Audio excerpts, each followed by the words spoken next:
وہ نہ تو سنتی ہے اور نہ بولتی ہے، اس کی زبان بھی طاقت ہوتی ہے اور اس کا عمل بھی طاقت۔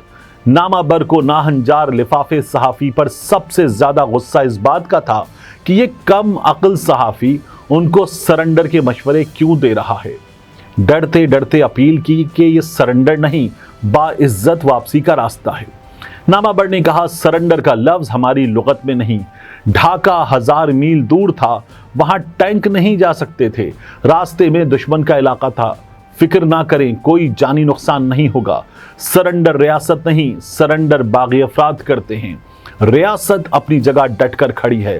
جو سیاسی لیڈر چاہے کتنا ہی مقبول کیوں نہ ہو، وہ ریاست کو ڈکٹیٹ نہیں کر سکتا، اور اگر اس کے خلاف ریاست کو نقصان پہنچانے کا الزام ہو پھر تو لازماً اسے ہی سرنڈر کرنا پڑے گا۔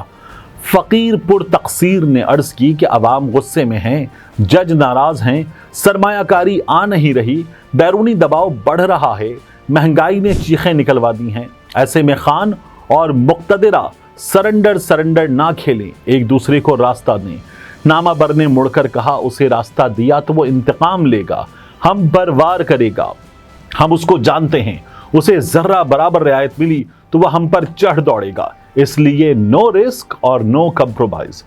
ناہنجار لفافی کی زبان تالو میں نہیں ٹکتی، ڈرپوک ہے مگر پھر بھی ڈرتے ڈرتے سب کچھ کہہ جاتا ہے۔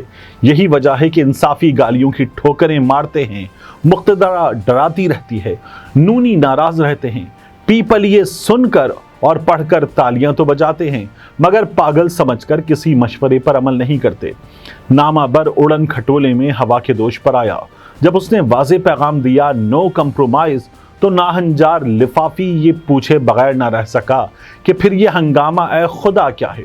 عمر ایوب نے جیل سے باہر کھڑے ہو کر جنرل کا نام لینے کے بجائے ان کے عظمتوں والے عہدے سپہ سالار سے کیوں پکارا؟ ہر وقت غصے میں رہنے والی ہم سب کی باجی نے جیل سے باہر آ کر زیتون کی شاخ کیوں لہرائی؟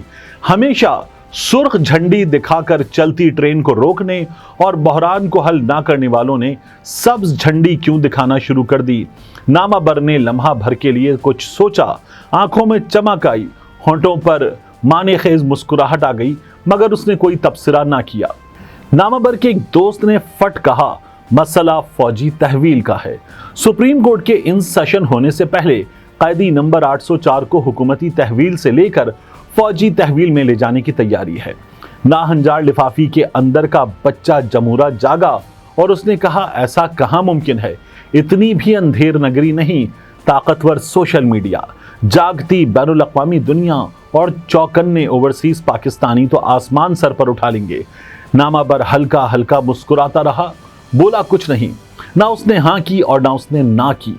ناہنجار لفافی کو اس ملاقات کے بعد یقین ہو گیا کہ اگلے چند دنوں میں کچھ بڑا ہونے والا ہے، اور یہ جو کچھ بھی ہونے والا ہے ناہنجار لفافی کے اندر بیٹھے بچہ جمورہ کے لیے وہ قابل قبول نہیں ہوگا۔ جمہوریت، آئین اور سویلین اداروں کی بالادستی کو جھٹکا لگنے والا ہے۔ عدالتوں کے فیصلوں پر سوالیہ نشان لگانے کے لیے مکمل تیاری ہو چکی ہے۔ نامہ بر آندھی کی طرح آیا اور طوفان کی طرح واپس چلا گیا۔ ناہنجار لفافی آنکھیں ملتا خواب سے بیدار ہوا تو یہ سوچتا رہ گیا کہ احمد فراز کی طرح کم از کم امید تو نہیں توڑنی چاہیے۔ اب تک دل خوش فہم کو تجھ سے ہیں امیدیں، یہ آخری شمع بھی بجھانے کے لیے آ۔ نامہ بر کے جاتے ہی بگولا اڈیالوی نے ڈیرا جمایا اور کہا کہ سب کچھ سیٹ ہے، نئے غیر متنازع وزیر اعظم کی سربراہی میں ایک قومی حکومت بننے والی ہے جس میں انصافی، نونی اور پیپلیے تینوں شامل ہوں گے۔ جیل خان نے رضامندی ظاہر کر دی ہے، بس قومی حکومت کے وزیر اعظم کے نام پر بات چل رہی ہے۔ ناہنجار کی ہنسی نکل گئی، ابھی دھماکے کی خبر ملی تھی اور اب تزادستان کو گل و گلزار بنانے کی افواہ ہے۔ افواہیں سننے میں کوئی حرج نہیں، مگر واقعات کی رفتار سے ہی حقیقت کو جانا جا سکتا ہے۔ صلح صفائی نہیں، فی الحال صرف لڑائی ہو رہی ہے۔